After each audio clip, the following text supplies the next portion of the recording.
I got my first PC when I was 12, वो भी पापा से जिद कर करके खरीदवा लिया था। That PC had 2GB RAM, Core 2 Duo processor and no graphic card। हाँ, उस टाइम इतना ही अफोर्ड कर सकते थे। I used the same PC till I was 16। उसी पे मैंने एडिटिंग सीखी, YouTube चैनल बनाया और कंटेंट क्रिएशन स्टार्ट किया। Today I am 22 and in the last 10 years मेरा हमेशा से ड्रीम था एक हाई एंड PC लेने का, बट कभी बजट ने अलाउ ही नहीं किया until today। हाँ, 16 से 22 साल के पीछे में मेरे पास लैपटॉप था, मैक था, लेकिन एक लड़के की जिंदगी में custom build PC is a completely different emotion.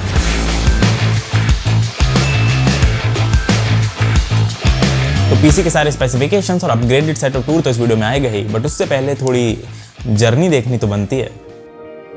So finally tomorrow we are getting a brand new PC और माउस कीबोर्ड एंड मॉनिटर वगैरह भी सब कुछ मुझे ऑर्डर करना है। इवन पिछले साल भी मैं 1 लाख का ऑलमोस्ट लेने ही वाला था PC, but then I stopped कि थोड़ा और पैसा सेव कर लेते हैं और अच्छा ही ले रहे हैं तो एक बार में कुछ मतलब तगड़ा पीसी लेते हैं। I am literally spending all my savings on this. अभी तक मेरे पास जितना पैसा बचा हुआ है, one of the dream that I always wanted to fulfil and I have waited years for this day to arrive. So it's the final day और आज मैं घर से सारा काम करने वाला हूँ, ऑफिस का भी, because I am just too much excited.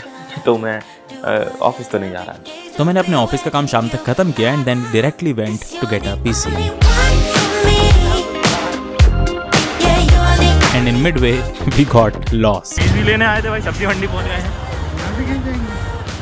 यहाँ से कैसे जाएंगे? That is a good question. तो हमारे शिपमेंट की डिलीवरी अगले दिन होने वाली थी। रीज़न और पूरे व्लॉग के लिए सेकंड चैनल चेकआउट कर लेना। बाकी शिपमेंट की डिलीवरी हुई एकदम रात में और हम लोग बारिश में भागते भागते घर पहुंचे and then we unboxed our PC. So here are all the components for our PC. Okay, so let's start with the motherboard. तो motherboard अपने पास है Z790 Gaming Plus Wi-Fi MSI का and this costed me around 24,000 कुछ। So इसको side में रखते हैं। Then here is our processor Intel i7 14700K and this costed around 34,000 और उसके बाद जो SSD मैंने यूज़ करी है that is Samsung 990 EVO Plus 2 TB and this costed me around 12,000 पे 18% GST. This costed me around 14,500 something and उसके बाद और क्या है, this is our RAM Corsair Vengeance RGB DDR5 6000 MHz and this costed around 10,500. Let's next is our cooler. तो मैंने use किया liquid cooler Deep Cool LS720 Infinity Series and काफ़ी बढ़िया, देखने में बहुत प्यारा लगता है, आपको वीडियो दिख रही होगी यहाँ पे। This costed me around 8.5,000 something and then here is our main product. So the graphic card जो मैंने यूज़ किया है वो है GeForce RTX 4070 सुपर एंड इसका प्राइस है 70,000 जो मुझे पड़ा है। ऑनलाइन ही थोड़ा महंगा आता है बट ऑफलाइन सस्ता मिल जाता है। The power supply I have used is cooler master 850 gold and इसका कॉस्ट है अराउंड 10,000 रुपीज़ समथिंग। तो ये तो हो गए पीसी के कंपोनेंट, साथ में हमें माउस कीबोर्ड भी लेना पड़ा। तो जो कीबोर्ड मैंने यूज़ किया यहाँ पर ये है रेड ड्रैगन का मैजिक पॉइंट AC। ये मुझे देखने में लुक वाइज बहुत अच्छा लगा, यूज़ करने में उतना आई वुड से उतना सेटिस्फैक्ट्री नहीं है बट आवाज़ बहुत प्यारी है और लुक बहुत अच्छा है। एंड माउस जो हमने यूज़ किया है वो है लॉजिटेक का G304। I wanted to go with MX Master 2 लेकिन ज़्यादा ही महंगा था, वो आउट ऑफ बजट जा रहे थे। आउट ऑफ बजट नहीं था, बस महंगा था, वर्थ इट नहीं लगा। ये ज़्यादा अच्छा लगा यूज़ करने में तो मैंने ये रख लिया। And here is the monitor I upgraded to, this is मैं नहीं आ पा रहा so this is Asus ProArt Display PA278QB। ये पड़ा है कुछ 30,000 रुपीज़ का monitor and this is 100% sRGB 100% Rec 709 colour accurate monitor. अब क्या, तो ये थे सारे कंपोनेंट्स जो भी मैंने पीसी के लिए खरीदे हैं, सबका प्राइस भी आपको बता दिया है। बाकी अब देखते हैं हमारा सेटअप टूर या डेस्क टूर। बाकी अब पीसी आ चुका है तो बहुत सारी पॉसिबिलिटीज अनलॉक हो गई हैं और सबसे पहली चीज़ जो मैं करने वाला हूँ वो है एक एडिटिंग का बूट कैम्प। तो 26 एंड 27 अप्रैल को हम 2-2 घंटे का बूट कैम्प करने वाले हैं। तो लिंक आपको डिस्क्रिप्शन में मिल जाएगी रजिस्टर करने की, वहाँ जाकर आप रजिस्टर कर सकते हो। तो इस बूट कैम्प के अंदर मैं प्रीमियर प्रो सिखाने वाला हूँ, आपको बेसिक एडिटिंग सिखाऊंगा, एक पूरा प्रोजेक्ट करवाऊंगा एंड अपनी एक वीडियो ब्रेकडाउन करूंगा और आपको एडिटिंग करते टाइम कैसे सोचना है कि क्या एडिट करना है ये भी सिखाऊंगा। तो अगर आप इंटरेस्टेड हो जाकर रजिस्टर कर देना। And yes it is a paid boot camp क्योंकि फ्री में करवाना मेरे लिए पॉसिबल ही नहीं हो पाता। बाकी let's continue our video. Okay, so ये है हमारा सेटअप एंड देखने में मुझे अब बहुत प्यारा लग रहा है। ये मैंने बस बैकग्राउंड जो वीडियो के लिए लगा रखे हैं, यूजुअली मैं स्पाइडरमैन का बैकग्राउंड रखता हूँ। And let's start with RPC. थोड़े से स्पेस कंस्ट्रेंट की वजह से हमें इसे इस तरीके से रखना पड़ा है कि ये मेन ग्लास वाला सेक्शन है वो दिखता नहीं है, तो आरजीबी का कोई फ़ायदा नहीं है। आरजीबी बस दीवारें चमकाती हैं हमारे यहाँ।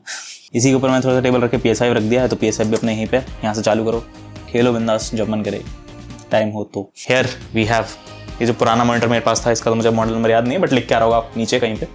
So this costed me around 13,000, but अभी 7,000 के आसपास मिल जाता है।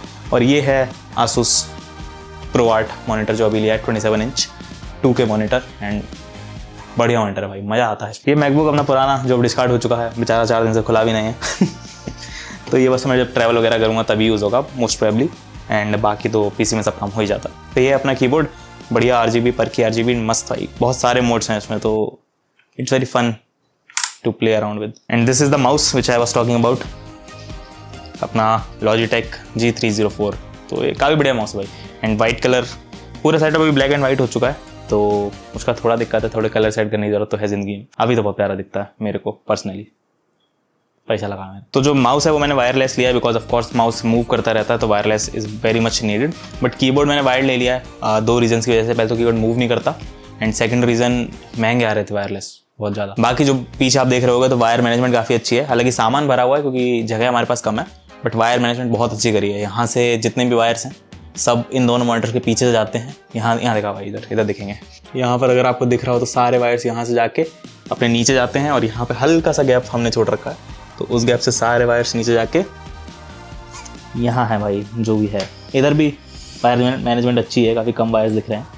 तो किसी को अगर बनवाना हो अपना सेटअप तो मुझे कॉन्टेक्ट करें वायर मैनेजमेंट बहुत अच्छी करता हूँ। तो काफ़ी सारे लोगों ने मुझसे पूछा कि भाई आपने मैक यूज़ करते थे, आप तो आप पीसी पे क्यों आ गए, विंडोज़ पे क्यों शिफ्ट किया। तो मैंने सोचा क्यों ना वीडियो में इसका जिक्र कर दिया जाए। तो द रीज़न कि मैंने विंडोज़ पे स्विच किया instead of Mac is exploration. मैं जब मैक लिया था उससे पहले मैं बहुत एक्सप्लोर करता था चीज़ें। मैंने web development, game development, software development, 3D animations, 2D animations, modelling, designing, सब कुछ सीखने की कोशिश करी थी। बट जब से मैंने मैक लिया है तब से मैं बहुत लिमिटेड सा हो गया हूँ, क्योंकि मैक पे 3D उतने अच्छे से काम नहीं करता है, खासकर एयर पे, एंड गेम डेवलपमेंट तो नहीं ही होता मैक पे। एंड ऑल्सो एक और बट बहुत छोटा सा रीज़न ये था कि मैं गेम्स नहीं खेल पाता था अपने दोस्तों के साथ। हाँ मेरे पास PS5 है, लेकिन PS5 में आप PS5 वालों के साथ ही गेम खेल सकते हो, और मेरे किसी भी दोस्त पे PS5 है नहीं, तो सब पे PC है, विंडोज़ है। तो वो भी एक रीज़न था कि मुझे मल्टीप्लेयर गेम्स भी कभी कभी खेलने का मन करता है, तो वो मैं अब खेल सकता हूँ PC पे। मैक पे वो पॉसिबल नहीं होता। And the one of the biggest reason and the last reason was कि सपना यही था कि एक PC लेना है, and finally I did it. MacBook ले भी लेता, बट वो शायद वो फिर भी दिमाग में, दिल में कहीं ना कहीं कभी हमेशा रहता कि भाई PC लेना था कभी एक high and, and I finally got it. So yes, dream fulfilled. That is it for this video. अगर आपको पसंद आई तो लाइक कर देना, शेयर कर देना, एंड सब्सक्राइब कर देना चैनल को। I will meet in the next one. Till then tata, bye bye.